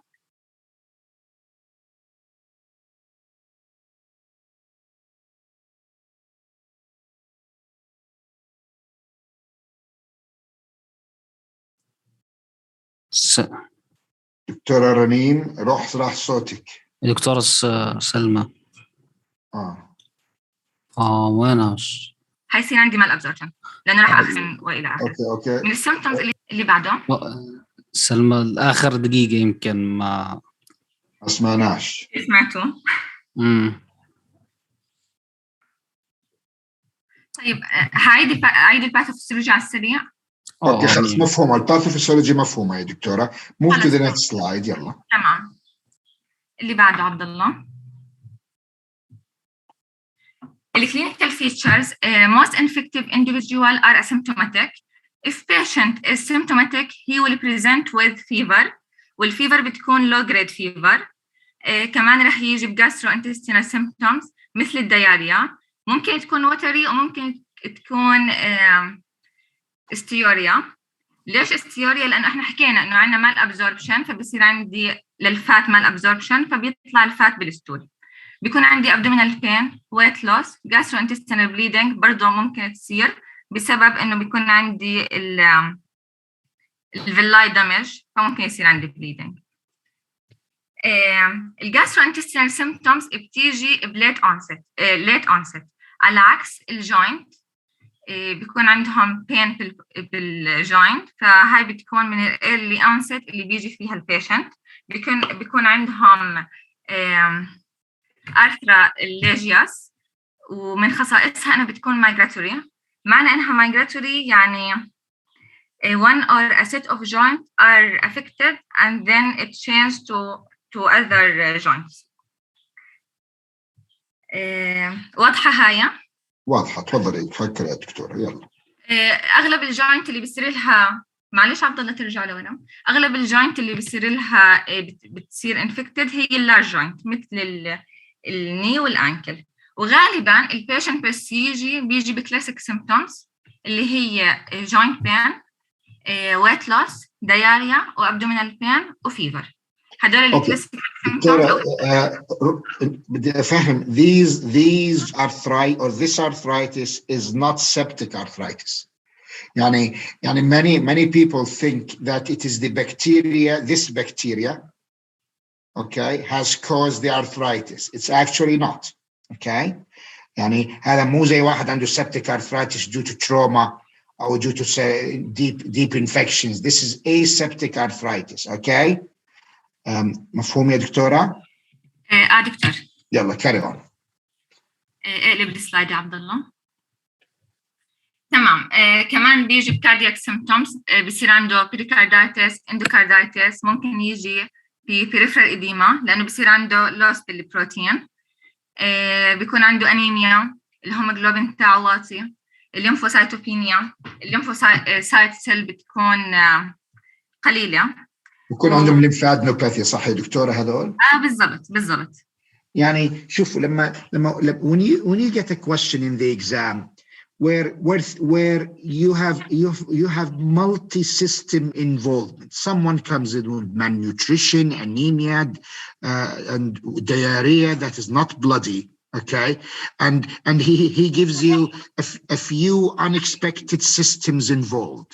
pericarditis مثلا، عنده arrhythmia مثلا، أو عنده features of heart failure، أو عنده arthritis، أو عنده lymphadenopathy. Okay, you have to think this doesn't fit with a specific entity. Is it celiac? This is a systemic disease. No, celiac does not give you lymphadenopathy, does not affect the heart, does not give you arthritis as such classical most of the time. Could it be something else? Think Whipple's. Okay, Whipple's عادة لما نجيب عليه سؤال بالامتحان بيكون باتش هيك، بنجيب لك systems you don't expect them to be involved. The heart and the joints and the lymphadenopathy. These are only entities you expect to see them in Whipple's. carry on يا دكتورة. تمام دكتور. النيورولوجيكال برضه بتتعرض، يعني بيصير فيها إفكت.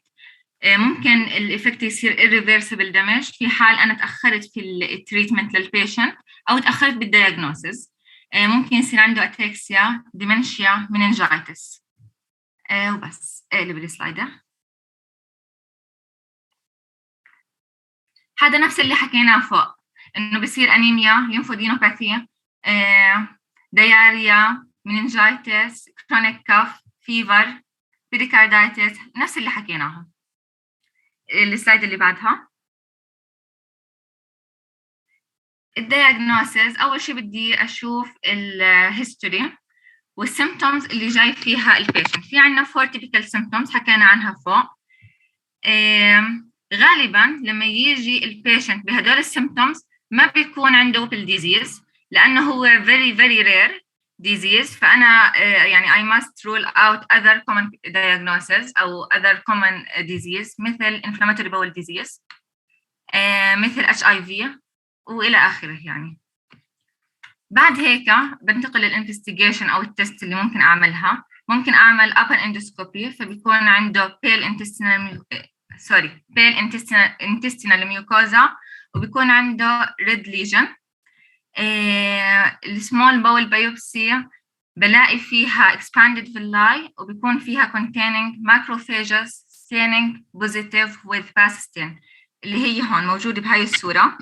هاي في حال إنها وجدت يعني هي بتكون hallmark of Whipple disease pass positive macrophages اللي يعني هيك هي عليها دائرة. أتوقع إنها This is how you confirm the diagnosis of Whipple disease. Okay, carry on, Doctora. PCR في حال إنه وجد كان positive فخلص يعني diagnostic. This is also very sensitive and very specific. بالضبط. بقدر أعمل blood test عشان حكينا إنه بتأدي إنه يصير عندي أنيميا، يصير عندي hypoalbuminemia وبس. شكرا لكم. شكرا لك يا دكتورة. ضايل التريتمنت سوري. يلا دكتور. بقول أنا وين التريتمنت؟ في حال إنه if left undiagnosed or untreated it can be fatal. التريتمنت عبارة عن 2 phase. في عندي initial phase و maintenance phase. الinitial phase بعطيه ceftriaxone. اوكي تمام ل 2 weeks. بعد ما يبدأ بالinitial phase الsymptoms رح تبدأ إنها تروح والبيوبسي تشينج حتصير normal in few weeks. بعدين بروح على المينتيننس phase. بعطيه من سنة لسنتين تقريبا. بعطيه سبترا. وليش بعطيه مينتيننس phase؟ عشان أمنع إنه يصير ريلابس أو reactivation للبكتيريا هاي. دكتورة, your first initial treatment you said ceftriaxone or meropenem, which is brilliant. Your next maintenance treatment you went for a trade name.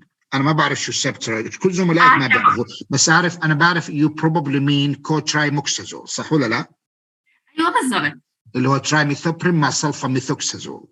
بالضبط. اوكي، لذلك غير سلايدك يا دكتورة واكتب الاسم العلمي لو سمحتي اللي هو don't leave it generic لأنه كثير من زملائك ما رح يعرف شو سبترا. اوكي لذلك غيريها واعملي لها ابلود لزملائك حتى يعرفوا you mean the combination of trimethoprim and sulfamethoxazole اللي هو اعتقد بسموه طبيا co-trimethoprim. بالضبط. اوكي بدك تعديها، بدك تشيلي السبترا وتظبطيها and as you said for 12 months. اوكي شكرا لك يا دكتور. طيب بدي ياخذ منكم وقت. حبايبي خليكم معي، سامعيني صح؟ تمام دكتور تمام. اسمعوا بدي اوريكم الاسئله اللي انا جبتها لساتسي بخصوص المواضيع اللي حكيتوا فيها اليوم. انا اللي حكيت لك اياهم بهمني الفسيولوجي، بهمني السيلياك، بهمني ويبلز، بهمني تروبيكال سبرو، بهمني السايبو. اوكي هاي اسئله جبناها للسادس. اسمعوا السؤال وجاوبوا. اوكي سامعيني؟ معاك دكتور سامعيني. All of the following are true statements about celiac disease except A, up to 5% of patients with celiac disease have selective IgA deficiency. True or false? High? True, sir. True. The main cutaneous, okay, the main cutaneous association is dermatitis herpetiformis. True كمان. True. A gluten-free diet will result in gradual reversal of histologic findings. True. True. D, negative HLA DQ2 and HLA DQ8 together, يعني both, effectively exclude celiac disease. مش شرط يمكن. مين اللي قدم السيلك منكم حبايبي؟ أنا دكتور اللي بجاوب. دكتورة متذكر لما حطيت الديامينيتد جلوتين وراح على الماكرو اللي هو الانتيجين بريزنتنج سيل اللي راحت على السي دي 4 اللي عليها HLA DQ2 او DQ8. Yes. So if you are HLA DQ2 and DQ8 negative, you cannot bind the gliadin والجلوتين يا دكتورة. one of them. أنا حاكي لك both يا دكتورة. شوف الجواب. Negative HLA DQ2 and HLA DQ8 effectively excludes celiac disease, correct? لأنه لو ما عندك هذول receptors which will bind your gliadin and your gluten to the CD4, you cannot have celiac. There is no receptors for the gluten and on the CD4 يا دكتورة. صح ولا لا؟ So if you are negative for both, you cannot have celiac. Okay. My last question in the celiac is E. Serologic tests will remain positive even with strict gluten-free diet. This is false. With therapy should be down. The same. Histology will improve. Your serology could become even negative. فهمانين؟ صعب هذا السؤال ولا سهل؟ Very simple. ما أعتقد إنه الطلاب ساسي جابوه كثير، بجوز إنه يجاوب 20% جابوه صح. أوكي؟ أسئلتي سهلة، شايفين؟ بدي أعطيك السؤال ثاني على موضوع أنتم حكيتوه اليوم. جبنا لسادسة. شو جبنا لسادسة؟ This one. A 52-year-old woman presents to your clinic with a 6-month history of bloating, non-bloody diarrhea, and excessive gas. She has a history of multiple abdominal surgeries for adhesions and small bowel obstruction in the past as a result of severe endometriosis. Okay? Endometriosis is a disease of the uterus. It can affect the small bowel, can cause adhesions or obstruction. Okay? A small bowel follow-through, barium study last month did not show any evidence of obstruction, but was significant for what? For several jejunal diverticula. يعني the plural of diverticulum بالBritish dictionary is diverticula and not diverticuli. There's no E at the end, only A, okay? So she has extensive small bowel diverticula, elevation of which of the following lab parameters? And elevation of which of the following lab parameters is most likely found in this patient? What do you think? Folic acid? Yes, because she has SIBO. Yani, I've given you an anatomical pathology where the bacteria will overgrow, diverticula, okay? Very common, very easy. حطينا لهم vitamin B12, folate level, INR, thiamine, nicotinamide. أعتقد اللي جابوه صح بجوز the majority. Very simple question. ماشي يا دكتوري؟ مين اللي قدم السايبو؟ الدكتور. Okay, لذلك this bit clinically is very important. يعني دائما بنحب نجيب الأسئلة اللي فيها تريك زي هيك. We need you to know that probably of all the malnutrition syndromes and diseases, it is probably SIBO and SIBO alone which will give you normal or even raised folic acid. ماشي يا دكتوري؟ 100% دكتور. هلا في ايديوباثيك هم كمان صح؟ صحيح بس لو لاحظت أنا بحاول to narrow down the diagnosis to a specific entity من خلال الSTEM. I am giving you that really tunneled visioned diagnosis. Only one diagnosis here. I did not try to confuse you.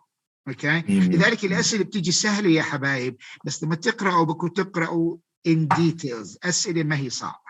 Okay? طيب بدنا نعطي كمان 10 دقائق عشان نكمل البرزنتيشن مين ظل ما قد شو المواضيع راح تقدموها بعد هيك؟ دكتور يعطيك العافية. تفضلي. معك رنين بريشة من جروب C6. تفضلي يا رنين. دكتور, my part to explain exocrine pancreatic insufficiency. If you allow me to explain it, I يلا يا will دكتور begin. يلا نعطيك 5 minutes try to summarize it يا دكتورة. اوكي. يلا عادي شطورة ما تخافي. هم زملائي كلهم معهم السلايدز مش هيك؟ يعني this entity should have been covered by the surgeons because pancreatitis I was told is covered by the surgeons in your case. طيب يلا دكتورة. Okay. I will talk about exocrine pancreatic insufficiency. Next, please. To understand the pathology of this disease, let us discuss a little bit about the normal physiology for pancreatic function. Before I begin, I want to emphasize a concept. We said exocrine pancreatic insufficiency because the exocrine part responsible for secretion of digestive enzyme, which is related to our topic of malabsorption, while endocrine part related to insulin and glucagon, which is hormonal aspect not related to malabsorption seminar.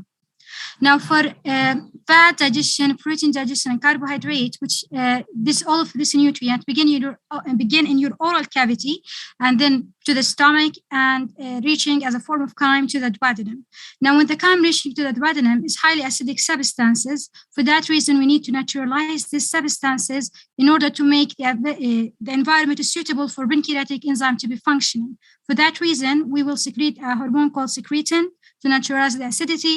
Then by the stimulation of CCK, we will have secretion of the pancreatic enzyme that's responsible for digestion of multiple nutrients by lipases, which is responsible for digestion of lipids, proteases for proteins, and finally, the other one, it is as we said,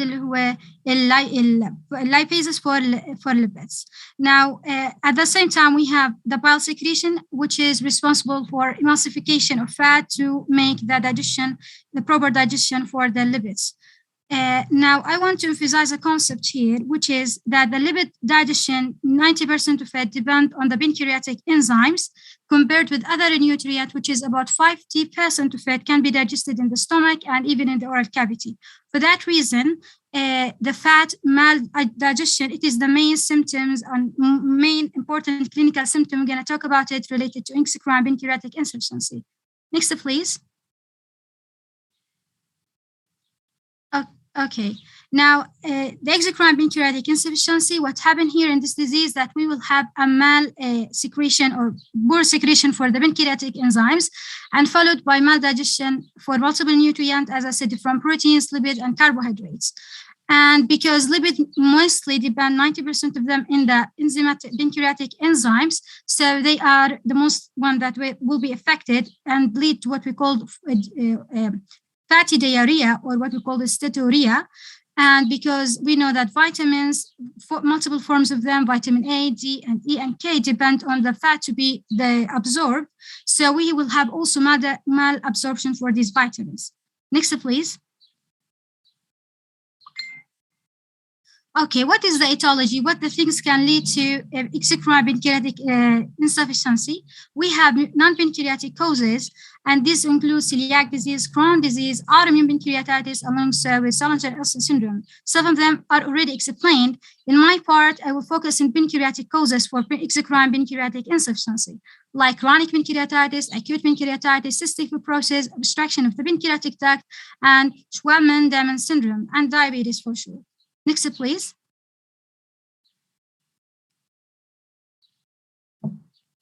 Okay, for pancreatitis, acute or chronic, on the top of the causes for acute or chronic pancreatitis is alcoholism. Alcoholism will end up by damages of the pancreatic tissue and lead to fibrosis and loss of the function for exocrine part of the pancreas. So for that reason, we will have a deficiency or mal-secretion or poor secretion for the enzymes needed for different nutrient digestion.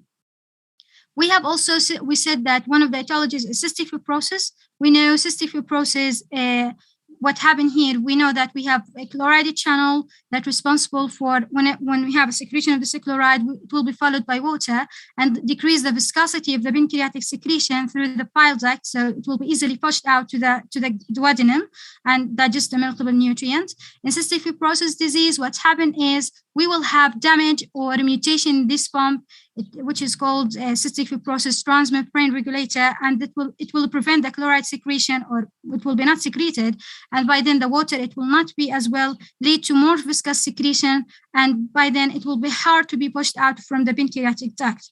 Also, this stasis or the viscous secretions of the pancreas related to this mutation in this pump will lead to autodigestion of the pancreas, because this enzyme will be activated and the trypsinogen will be overwhelmed by this pancreatic enzyme. So they will be activated again and lead to autodigestion of the pancreatic tissue. And by then we will not have a proper secretion for these enzymes for digestion.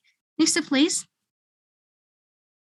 Okay, diabetes. We have a lot of theories about that point, but let me say simply, we know diabetes can cause microvascular and macrovascular problems in the blood vessels. So one of them is microvascular damages and affect the blood supply to the pancreas, and again it will end up by fibrosis and will be affect the pancreatic tissue function. Obstruction of the pancreatic duct by either cancer or ampullary tumors, as well as prevent the pancreatic secretions to go out to the duodenum. Finally, with Schwann-Diamond syndrome, which is an autosomal recessive disorder presented as a form of bone marrow dysfunctioning among out of skeletal abnormalities, and one of the characteristics of it is exocrine pancreatic insufficiency in this patient. Next, please. More commonly, Doctora, you develop diabetes in chronic pancreatitis, because although we talk about malabsorption, the endocrine side, the islets of Langerhans, are also damaged when you have the pancreas is replaced by just radio opaque non-functional tissue. Okay, so not uncommonly you see that patients with chronic pancreatitis, due to any etiology, they develop late diabetes.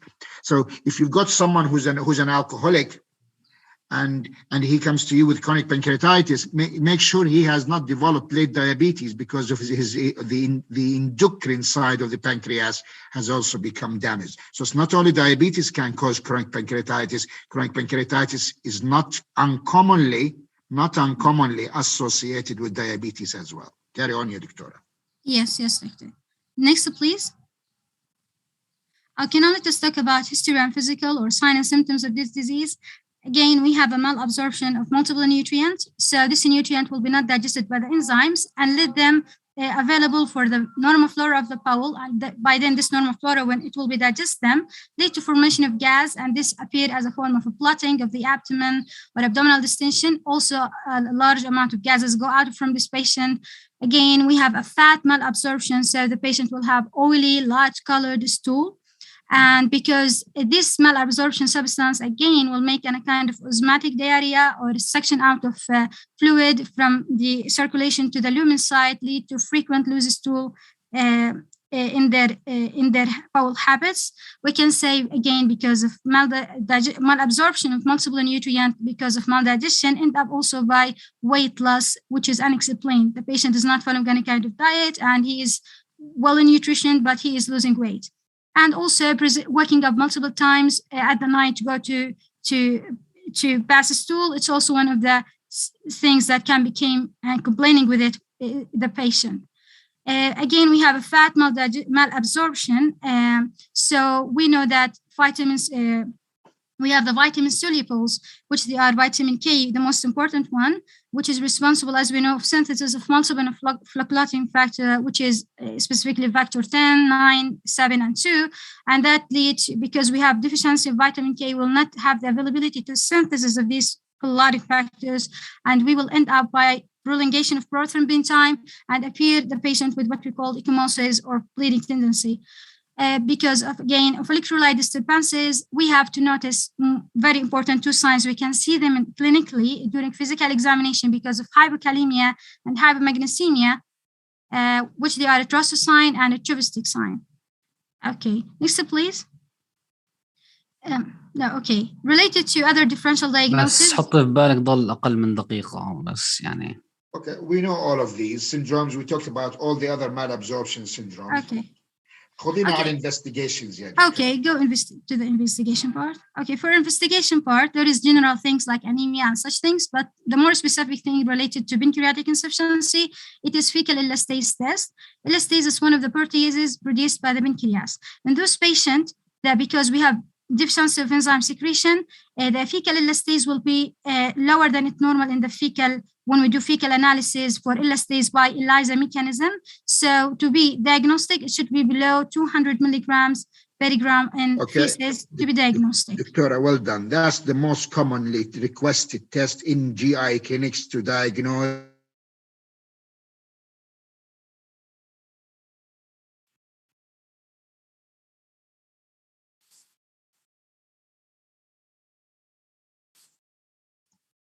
اوكي سامعيني حبايب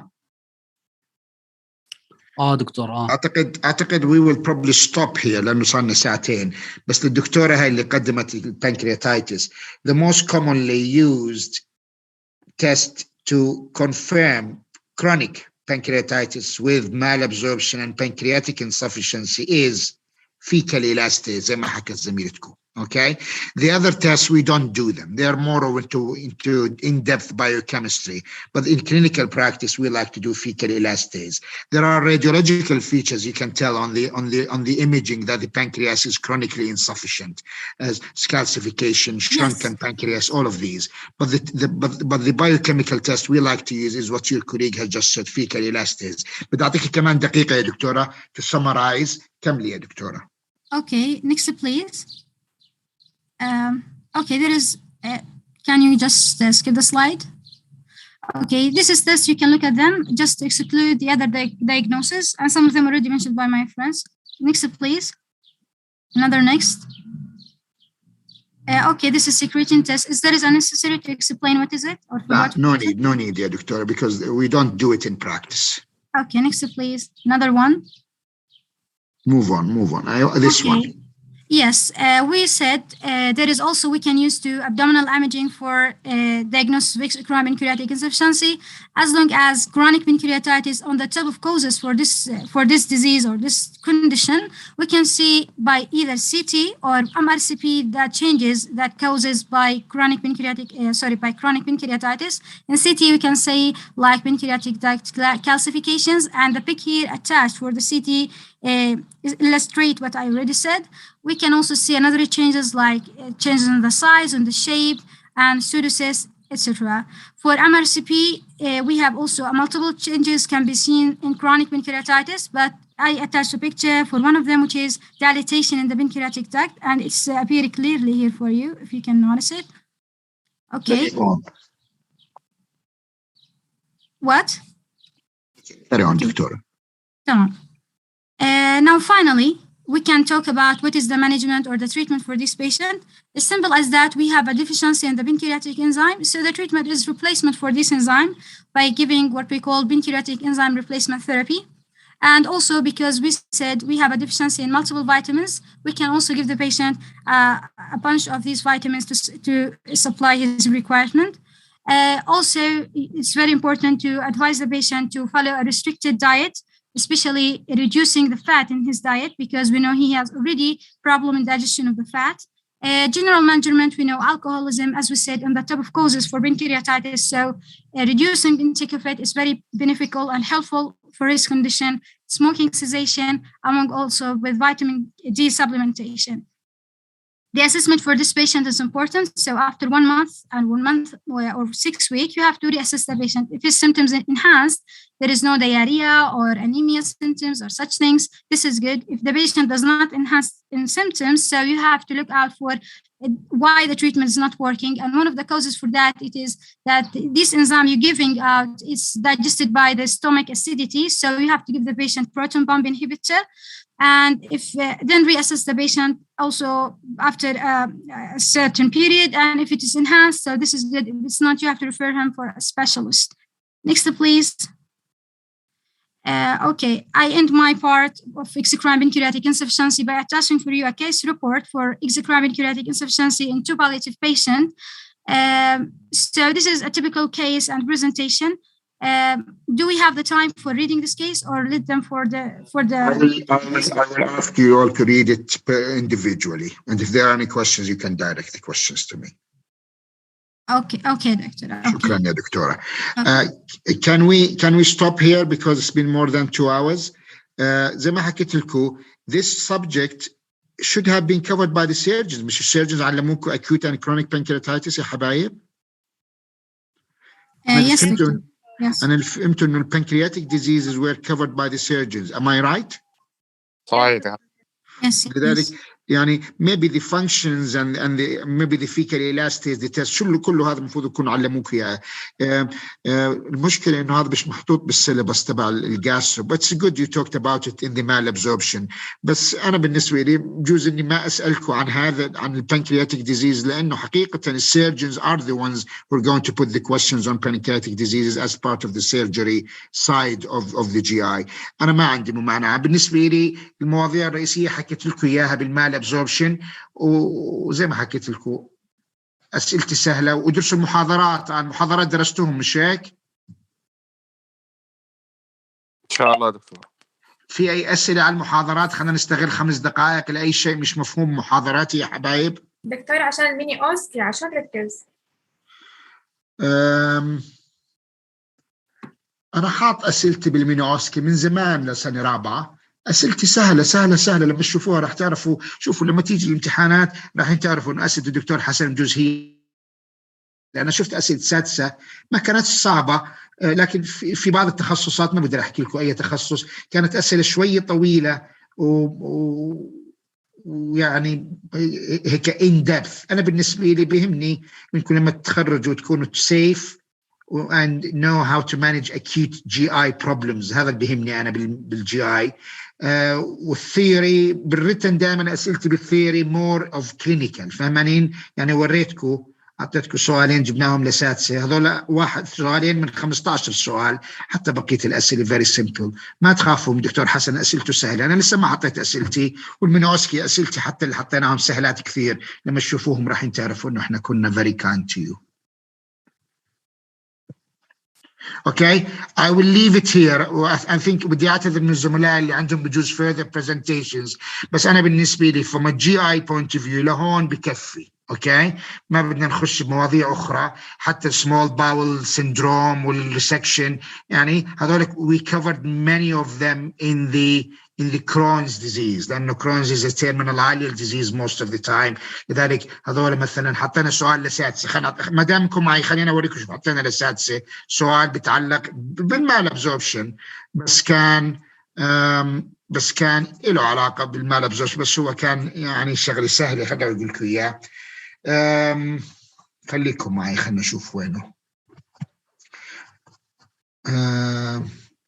19-year-old. This one.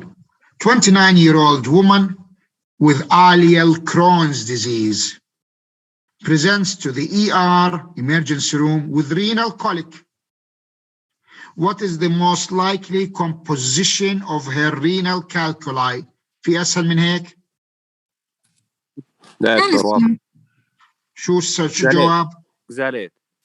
ما بيجي اوكزاليت لوحده, كالسيوم اوكزاليت. شايفين؟ هاي أسئلة سادسة, فما بالكم بأسئلة رابعة. أسئلة سهلة. لذلك حتى لو اللي بده يحكي عن السمول باول سيندروم وعن التيرمينال ileal disease والريسكشن اوف تيرمينال ileum, يعني أسئلتي will be very simple. ما تخافوا. well done. ادرسوا وعندكم رقمي. إذا في أي تساؤل اسألوني وما تستحوا.